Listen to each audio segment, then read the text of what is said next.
తెలియాలి అసలు ఫస్ట్. మనం పని చేసే దాంట్లో డబ్బు ఉందా లేదా అసలు?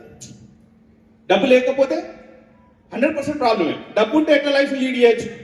ఈ జర్నీలో నేను సమ్ అమౌంట్ను ఎర్న్ చేసిన, ఇగో ఈ ప్రోగ్రామ్ చూసిన అన్నమాట.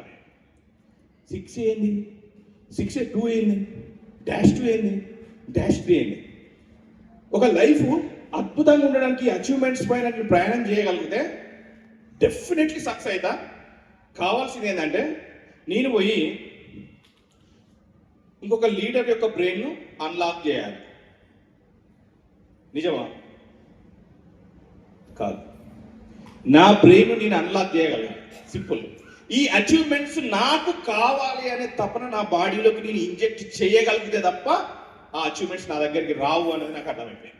ఎప్పుడైతే అది నాకు అర్థమైపోయిందో నేను దాన్ని చాలా సీరియస్గా తీసుకున్నా. జీవితంలో ఇది టైటిల్ ఇన్సెంటివ్స్, ఎవరు అచీవ్మెంట్ అయినా డబ్బులు వస్తాయి.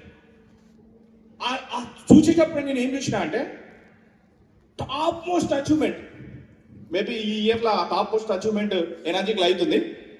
ఫిక్స్డ్ డిపాజిట్ అంటే టైటిల్ ఇన్సెంటివ్స్, మన భాషలో ఫిక్స్డ్ డిపాజిట్స్ అంటాం. టైటిల్ ఇన్సెంటివ్సే కష్టపడే అచీవ్మెంట్స్ అయితే నిజాయితీగా, ఎందుకంటే అక్కడ అంటే నిజాయితీ ఉంటేనే పోతావు, నువ్వు గుర్తుపెట్టుకో. మిగతా అంతా మాటలు చెప్పి జారుకునే కథే ఉంటుంది. నిజాయితీ ఉంటే మాత్రమే అది సాధ్యమవుతుంది. ఆ నిజాయితీతో నీ అచీవ్మెంట్లు అన్నీ చేసుకుంటూ పోతే మన ఇండియన్ కరెన్సీలో 10 కోట్లు వస్తాయి. నా గురి దాని మీద పెట్టినాను అన్నమాట.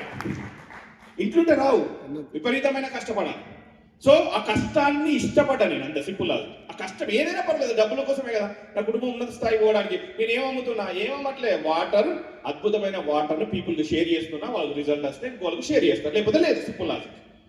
దాన్ని పట్టుకొని నేను పరుగు తీయడం స్టార్ట్ చేసిన. ఎట్లా పరుగు తీసిన అంటే ఇక్కడ ఆపర్చునిటీ ఉంటే అక్కడికి పరిగెత్తడం స్టార్ట్ చేసిన. మార్కెట్లో చూడండి, డిఫరెంట్ లొకేషన్స్ ట్రావెల్ చేసి ఆ పీపుల్ అందరికి ఇన్ఫర్మేషన్ షేర్ చేయడం స్టార్ట్ చేసిన.